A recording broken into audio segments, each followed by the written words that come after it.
ಈ ತಾಯಿ ಮತ್ತು ಮಗಳ ಸಮಾಧಿಗಳನ್ನ ನೋಡಿ. ಇಲ್ಲಿ ಕೆಲಸ ಮಾಡುತ್ತಿದ್ದ ಬ್ರಿಟಿಷ್ ಅಧಿಕಾರಿ ತನ್ನ 13 ತಿಂಗಳ ಪುಟ್ಟ ಕಂದಮಳನ್ನ ಕಳೆದುಕೊಳ್ಳುತ್ತಾನೆ. ಇದಾದ ಕೆಲವೇ ತಿಂಗಳುಗಳಲ್ಲಿ ತನ್ನ ಪತ್ನಿಯನ್ನ ಕಳೆದುಕೊಳ್ಳುತ್ತಾನೆ. ತಾಯಿ ಮತ್ತು ಮಗಳ ಸಮಾಧಿಗಳನ್ನ ಅಕ್ಕಪಕ್ಕದಲ್ಲಿ ನಿರ್ಮಿಸುತ್ತಾನೆ. ತನ್ನ ಪತ್ನಿಯ ಸಮಾಧಿಯ ಮೇಲೆ, ಹೋಗು, ಎಲ್ಲಾ ಬಿಟ್ಟು ಹೋಗು, ನಮ್ಮನ್ನ ಮರೆಯಬೇಡ, ನಾಳೆ ನಾವೆಲ್ಲ ನೀನು ಇರುವಲ್ಲಿಗೆ ಬರುತ್ತೇವೆ ಎಂದು ಅತ್ಯಂತ ದುಃಖ ತಪ್ತನಾಗಿ ಶೋಕ ಗೀತೆಯನ್ನ ಬರೆಸಿದ್ದಾನೆ.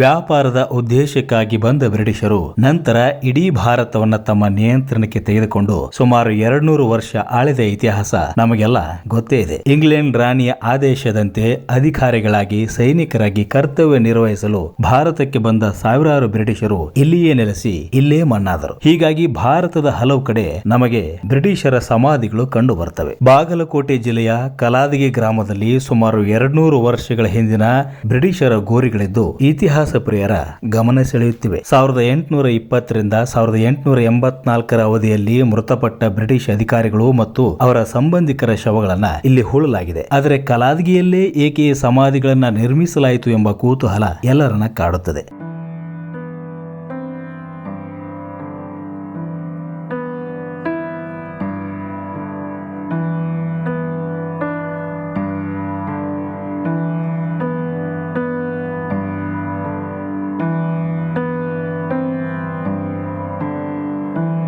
ಕಲಾದಗಿ ಗ್ರಾಮ 19ನೇ ಶತಮಾನದಲ್ಲಿ ಜಿಲ್ಲಾ ಕೇಂದ್ರವಾಗಿತ್ತು. ಅಂದು ಕಲಾದಗಿ ಕಲೆಕ್ಟರೇಟ್ ಎಂದು ಕರೆಯಲ್ಪಡುತ್ತಿದ್ದ ಕಲಾದಗಿ ಜಿಲ್ಲೆ ಈಗಿನ ವಿಜಯಪುರ ಮತ್ತು ಬಾಗಲಕೋಟೆ ಜಿಲ್ಲೆಗಳ ಬಹುತೇಕ ಭಾಗಗಳನ್ನು ಒಳಗೊಂಡಿತ್ತು. ತಂಪಾದ ವಾತಾವರಣ, ಹತ್ತಿರದಲ್ಲೇ ಘಟಪ್ರಭಾ ನದಿ, ಸೈನ್ಯವನ್ನ ಬೀಡು ಬಿಡಲು ಸಾಕಷ್ಟು ಜಾಗ, ಅಶ್ವಪಡೆ ಚಲನವಲನಕ್ಕೆ ಸೂಕ್ತ ಮಾರ್ಗಗಳು ಇದ್ದ ಕಾರಣ ಬ್ರಿಟಿಷರು ಇದನ್ನ ಸೈನಿಕ ನೆಲೆಯನ್ನಾಗಿ ಮಾಡಿಕೊಂಡಿದ್ದರು. ಹೀಗಾಗಿ ಬ್ರಿಟಿಷ್ ಅಧಿಕಾರಿಗಳು, ಸೈನಿಕರು ಹಾಗೂ ಅವರ ಕುಟುಂಬದವರು ಇಲ್ಲಿ ವಾಸ ಮಾಡುತ್ತಿದ್ದರು. ಮೃತಪಟ್ಟವರನ್ನ ಇದೇ ಗ್ರಾಮದಲ್ಲಿ ಹೂಳುತ್ತಿದ್ದರು.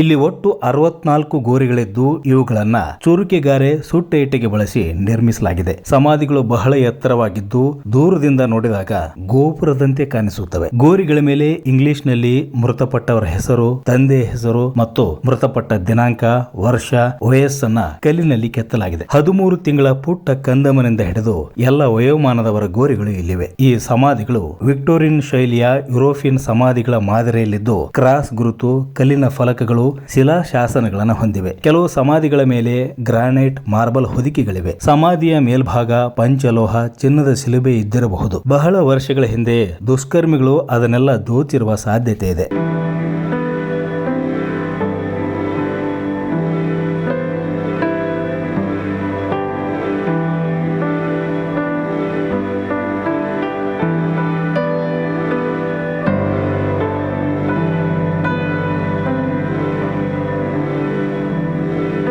ಅಚ್ಚರಿ ಅಂದ್ರೆ ಒಂದು ಸಮಾಧಿಯಂತೆ ಇನ್ನೊಂದು ಸಮಾಧಿ ಇಲ್ಲ. ಎಲ್ಲಾ ಸಮಾಧಿಗಳನ್ನ ಬೇರೆ ಬೇರೆ ವಿನ್ಯಾಸದಲ್ಲಿ ಕಟ್ಟಲಾಗಿದೆ.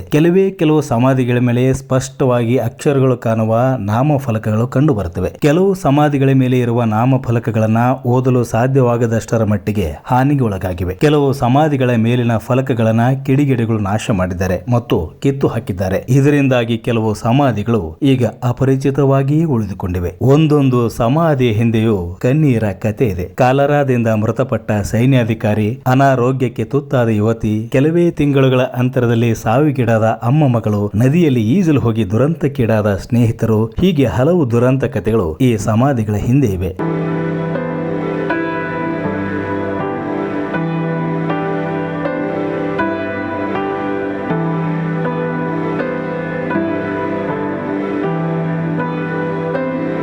ಎತ್ತರದ ಗೋಪುರದಂತೆ ಕಾಣುವ ಈ ಸಮಾಧಿಯನ್ನ ಒಮ್ಮೆ ಗಮನಿಸಿ. ಆಗಸ್ಟ್ 1, 1851ರಂದು ಘಟಪ್ರಭಾ ನದಿಯಲ್ಲಿ ತೆಪ್ಪ ಮುಳುಗಿ ಇಬ್ಬರು ಅಧಿಕಾರಿಗಳು ಸಾವನ್ನಪ್ಪುತ್ತಾರೆ. ಇವರಿಬ್ಬರು ಪರಮಾಪ್ತ ಸ್ನೇಹಿತರಾಗಿದ್ದ ಕಾರಣ ಇಬ್ಬರನ್ನ ಒಂದೇ ಸ್ಥಳದಲ್ಲಿ ಸಮಾಧಿ ಮಾಡಲಾಗುತ್ತೆ.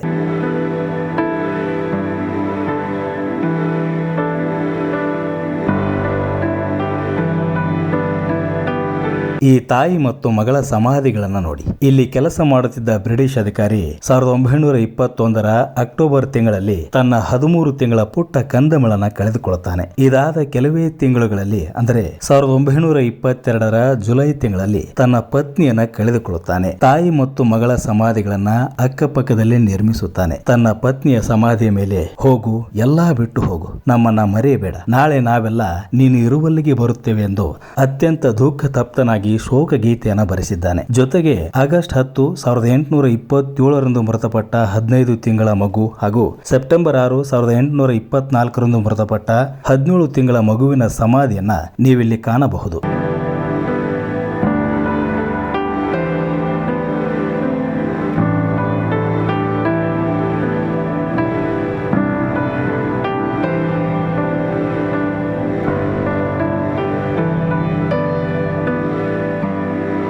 ಸಾವಿರದ 1824ರಲ್ಲಿ ಕಲಾದಗಿ ಸಮೀಪದಲ್ಲೇ ರಾಣಿ ಚೆನ್ನಮ್ಮ ಸಂಗೊಳ್ಳಿ ರಾಯಣ್ಣನ ನೇತೃತ್ವದಲ್ಲಿ ಬ್ರಿಟಿಷರ ವಿರುದ್ಧ ಕಿತ್ತೂರು ಸಂಗ್ರಾಮ ನಡೆದಿದ್ದು, ಇಲ್ಲಿರುವ ಅಧಿಕಾರಿಗಳು ಈ ಯುದ್ಧದಲ್ಲಿ ಭಾಗವಹಿಸಿರುವ ಸಾಧ್ಯತೆ ಇದೆ. ಇದರ ಬಗ್ಗೆ ಹೆಚ್ಚಿನ ಸಂಶೋಧನೆ ನಡೆಯಬೇಕಾಗಿದೆ. ಈಗಲೂ ತಮ್ಮ ಪೂರ್ವಜರನ್ನ ಹುಡುಕಿಕೊಂಡು ಇಂಗ್ಲೆಂಡ್ನಿಂದ ಜನರು ಇಲ್ಲಿಗೆ ಬರುತ್ತಿರುತ್ತಾರೆ ಎಂದು ಇಲ್ಲಿನ ಸ್ಥಳೀಯರು ಹೇಳುತ್ತಾರೆ. ಸೂಕ್ತ ರಕ್ಷಣೆ ಇಲ್ಲದ ಕಾರಣ ಈಗ ಈ ಸಮಾಧಿಗಳು ಶಿಥಿಲಾವಸ್ಥೆಗೆ ತಲುಪುತ್ತಿವೆ. ಕಸ, ಕಂಟಿ, ಜಾಲಿ ಗಿಡಗಳು ಬೆಳೆದು ಹಾಳು ಕೊಂಪೆ ಸ್ಮಶಾನ ಬದಲಾಗಿದೆ. ಸಮಾಧಿಗಳ ಮೇಲೆ ಅಳವಡಿಸಿದ ಕಲ್ಲುಗಳು ಕಳ್ಳರ ಪಾಲಾಗುತ್ತಿವೆ. ಈ ಐತಿಹಾಸಿಕ ಸ್ಮಾರಕವನ್ನ ಸಂರಕ್ಷಿಸಲು ಭಾರತೀಯ ಪುರಾತತ್ವ ಇಲಾಖೆ ಅಧಿಕಾರಿಗಳು ಮುಂದಾಗಬೇಕಾಗಿದೆ. ಇದನ್ನ ಪ್ರವಾಸಿ ತಾಣವಾಗಿ ಸರ್ಕಾರ ಅಭಿವೃದ್ಧಿಪಡಿಸಿದರೆ ಇತಿಹಾಸ ಪ್ರಿಯರಿಗೆ, ವಿದ್ಯಾರ್ಥಿಗಳಿಗೆ ನಮ್ಮ ನಾಡಿನ ಇತಿಹಾಸವನ್ನ ತಿಳಿದುಕೊಳ್ಳಲು ಅನುಕೂಲಕರವಾಗಲಿದೆ.